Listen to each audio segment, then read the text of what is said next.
What's up guys, I'm back with a new YouTube video and today is a Halloween edition and we're going to be encapsulating nerds. So stay tuned for this video.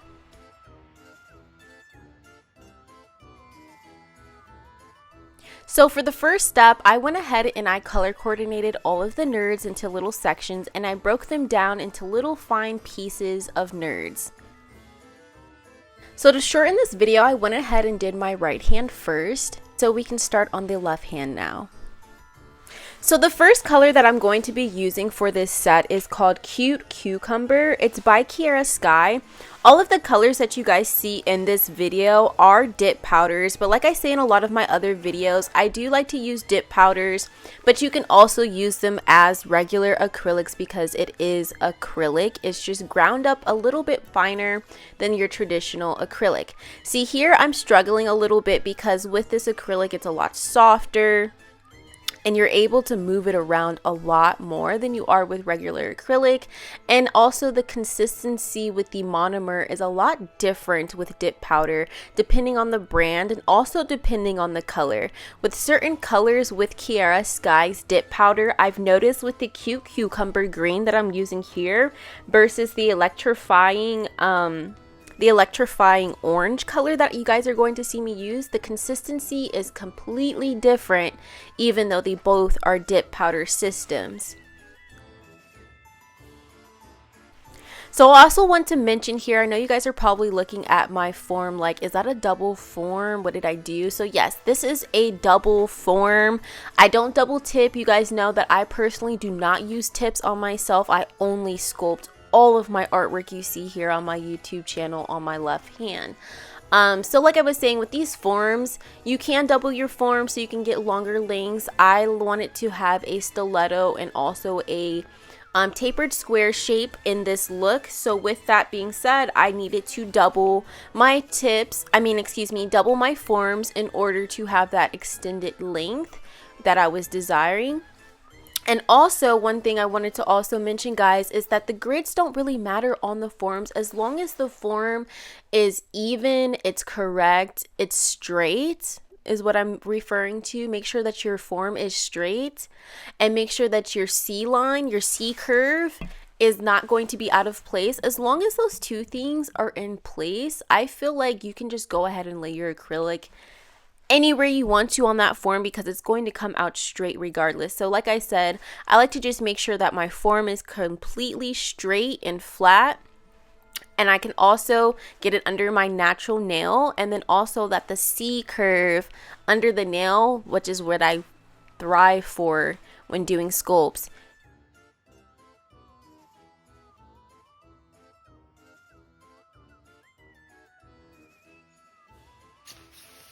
Alright guys, so I'm going to go on to the middle finger here. I'm going to do the same thing. I'm going to do the orange encapsulation. I'm going to do the orange acrylic glow in the dark, but I don't know why. I really want to just throw like 2 orange middle fingers. I feel like that's super rad. Have like, because these ones clearly, like I said, this hand has to be square or coffin just for like my personal lifestyle and things like that. I don't really like to do long stilettos on these nails because like I don't know what it is about my left hand, but when I sleep I seem to scratch myself a lot, so I can't get stilettos. So when it comes to this on this hand, I have to do either a coffin or a square, taper square, or things like that. But I'm really tempted to just like, you know what I'm saying, just because they're gonna match, but I feel like it just hits home. I don't know, maybe that's just me. I need to fix this form. One thing you'll notice when you're doing sculpts and things like that, you'll notice sometimes like the longer lengths you get, the easier it is to have crooked nails. So I'm definitely gonna have to flip this over and look, but sometimes when you're looking at the underside, it could be different. But I usually just look at my form and I can kind of get an idea as to how it's going to come out, because I don't really use the numbers or anything like that. I just want to make sure that it's pretty much aligned correctly so that my work isn't crooked. see, like, that's too much to the side. So I would do something like this underneath my nail. So like one of the issues that I'm having now, I wasn't having this issue when I was using forms before. Since I like my nails being extremely long, it could also be the form. So now I remember what I was going to say initially. So when you are dealing with like longer lengths, you do have to look at how it looks like this way, this way, this way. Like look at it the way that your client would look at it, like this. And then that's usually how you know if like it's crooked or not. At least me personally, I like to just look at it like I'm a client and I'm being picky and I'm looking at my form like, no, like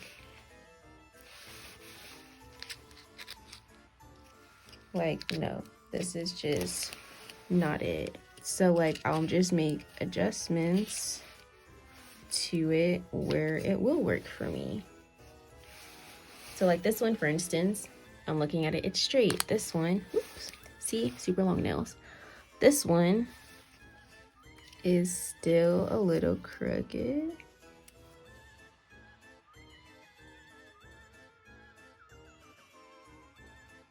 Like I said, I try to make sure that it's it's going to be straight. I don't care about anything else other than the tip of this thing needs to be straight. My finger may be crooked, but my nails need to be straight. So, like I said, my finger, your fingers can be crooked. Your fingers are crooked. I mean, some of them are. Like for instance, my pointer finger here, my pointer finger, if you look at it, it's crooked. Do you not see like my finger is legitly crooked? My finger goes this way, like literally my nail bed, you may not be able to see it, but it literally curves. It literally, if my nails were to grow out, my nails would naturally curve. They would naturally curve in this direction. That's why when you guys see like nails that are really, really nasty long, people that really grow out their natural nails, they don't grow out straight. They curve and twist and things like that. So it's really hard to keep your nail or get your nails extremely straight when naturally your nails aren't straight. So like I said, I just have to make slight adjustments just to make sure that my finger nail tip is going to be straight. Even if it looks off, it's just because of the length and how my natural nail would grow. Also with my longer nails, one thing that you'll notice when you are one thing that you guys will notice when having longer nails is that you guys will start growing your hyponychiums out. So your hyponychium is this excess skin right here. It's just a barrier to protect your nail from, you know, excess dirt and debris getting from underneath your nail, because now your nails are adjusting to, okay, they're longer length. So instead, you would just have the free edge, and then you would be able to have like that little dirt, you know, you'd be able to scoop out dirt and stuff like right under here. But since my hyponychium has grown out and I've been wearing super, super long nails, my hyponychium is a little bit higher in some areas. Now I still have a nail on this side, you know, but typically what you would see is the free edge here. But since I've been wearing longer nails, my hyponychium has grown out here. This one, I actually damaged my finger. My hyponychium, you can see right there, like I literally ripped it off. I was doing something that I wasn't supposed to be doing, and I damaged my hyponychium. Also with this one, for instance, this one still has my hyponychium on here, but it also has my nail. So like, even though the nail looks like it's coming off, it's still attached to my hyponychium. Like, even though that's a free edge, quote unquote, my hyponychium is literally right there. Same thing with this finger, my middle finger here.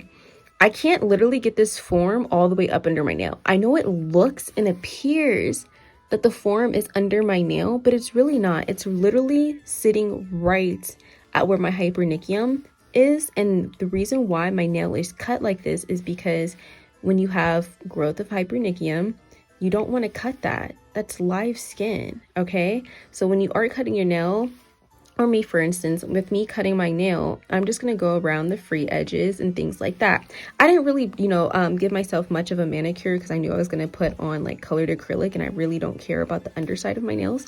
But I would smooth this out and just make it rounder, but I wouldn't be able to have just a straight across like square or tapered look because of my hyponychium growing out so much because of having longer nails for such a long time.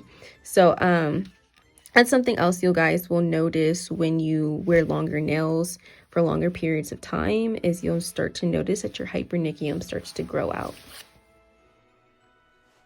So the two colors that I'm going to be using right here for my marble, I'm going to be marbling my index finger right now. The purple that you see is called Posh Escape. It's by Kiara Sky, but I can't remember the name of the Glam and Glitz. I will link a previous YouTube video that does cover my swatches of all the acrylic colors you guys see here on this channel. And I'll also put it in the description box for you guys so you can find it.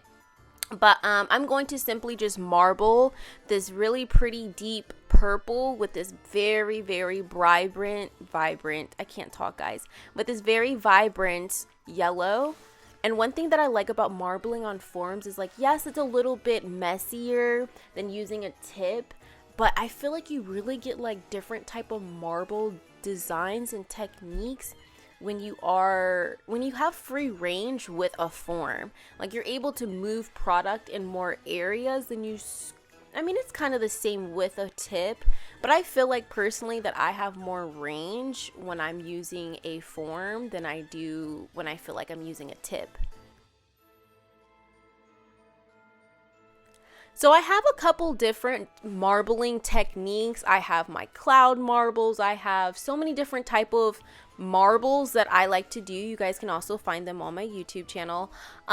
It just depends on the liquid ratio with the acrylic, on how I get my different types of marbleization that you guys see on my sets. It's really just the bead, the powder to liquid ratio, and I'm just changing the liquid, making the beads a lot wetter in some places, and then in others I'm making it a little bit more dry, just trying to get a kind of smoky effect with this acrylic color. But one thing about this purple being so bright and pigmented and dark, it's really hard to get a really good marble with this. So I really had to go in and apply a lot of purple, a lot of yellow back and forth, just so it could kind of balance out and even out. So now we're going on to the fun part, the encapsulation of nerds. Now let me say this, guys. When I got this request on how to encapsulate nerds, I didn't think that this was going to be as hard as it was. Oh my goodness gracious. Now, what you guys see in the background, I have like a little teeny tiny pile right there to the left of like already put together nerds. Like, I haven't crushed them up or anything. And then I also have my nerds in the background that you guys see crushed up, that kind of looks like, you know, crystal candy, whatever. So what I had to do, this was a trial and error multiple times. What I had to do was, for my pinky, I had to go in with the crushed nerds because the regular size nerds were just not going to fit inside my nail the way that I feel is aesthetically pleasing, because I'm not trying to walk around with freaking Legos on my fingers. Okay guys, so with this I just had to go in with the crushed nerds and just kind of give it a marble effect, blend in the colors so that they aren't all in those sections that you guys see back there. Even though I have them separated, I still like to go in and place different colors in certain places so that the image, it looks like it's put together perfectly. So I'm just gonna go in here. I pick up very teeny tiny beads of clear acrylic, then I pick up a nerd, and then I place it down on the form. I wasn't able to place the bead down on the form and then put the nerd on top of it because it was literally just falling off of the form. So what I decided to do, which seemed to work, was, like I said, pick up a small bead of clear acrylic or whatever acrylic you're using, pick up your nerd, and then put it on top of your nail. So here I'm just going in, filling in some spaces with different colors. And then when I get to the thumb is a lot easier than the pinky or fingers in general. Why? Because you have a lot more room to work with. So you guys will see what I'll be using for my thumb. Just a little side note, guys, when you are working with nails this long, it is very hard to work with a smaller brush. I use a size 8 acrylic brush. I've been using the same exact brush since I was in nail tech school a year ago, and it gets the job done. I know how to use it. I work really fast and efficiently with it, but I will say, I'm not going to knock it. I will say this, bigger brushes do assist with helping with speed, but since I'm doing a lot of detailed artwork, I personally like to use a smaller brush. So I always just stick with my 8. Sometimes when I'm encapsulating, like using really large clear beads, I will use a size 10 or a size 12. But for the most part, I'm doing these nails like you see on my YouTube or my Instagram. I'm using a size 8 brush.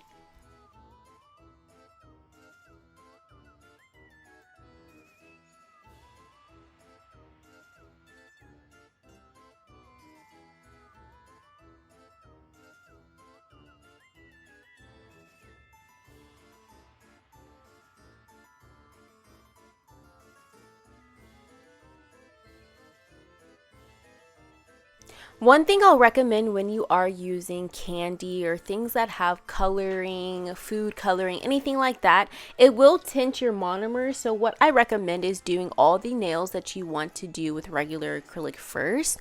And then when it comes to your artwork, then use the monomer that's left over for your artwork in case it gets tainted with the colors that you're using from your candy or whatever food or whatever you're using.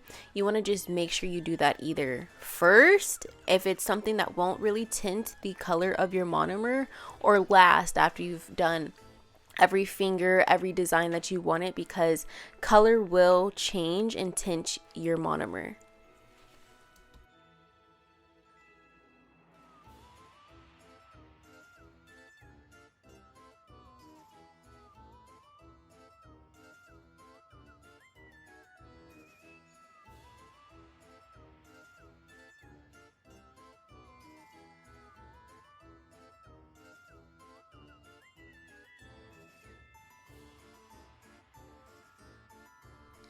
So for my pinky, I kind of wanted to have the same thing, like a little ombre effect. I didn't want the tip to just be completely nerds. So I'm just going to go in with little teeny tiny pieces of blue nerds and kind of give it like an ombre effect where it has a starting point and then it gradually gets into all of the nerds.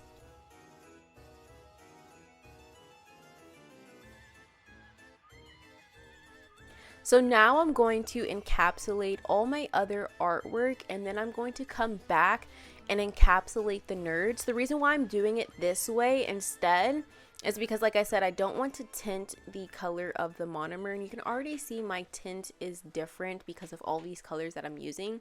So when it comes to encapsulating, you want to make sure that the clear that you're using is crystal clear so that the artwork that is encapsulated within the nail can be shown. So I will have to go in with clean monomer because, like I said, this tint is very tainted and you won't be able to get a very clear, crystal clear view through the nails at the nerds that we just placed on my nails.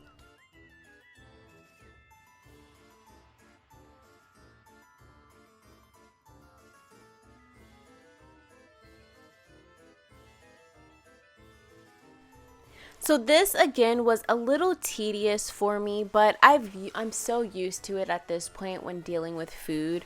This is what you have to really pay attention to, guys, is when you're dealing with food or you're encapsulating something, you want to make sure that all the little tiny corners and things that you miss on that person's nails, you want to make sure that you have acrylic filling every single section that is lumpy and bumpy. This is one of the things that I do not like about encapsulating things that aren't smooth surfaces, is because you literally have to pack on multiple layers of acrylic just to simply cover the artwork that you have. So I'm looking at my pinky currently and it doesn't appear like it's super large, but to me, I know that I packed on a lot of acrylic just so I could seal in these nerds and I could still have that nail shape and not have lumps and bumps like something is inside my nails.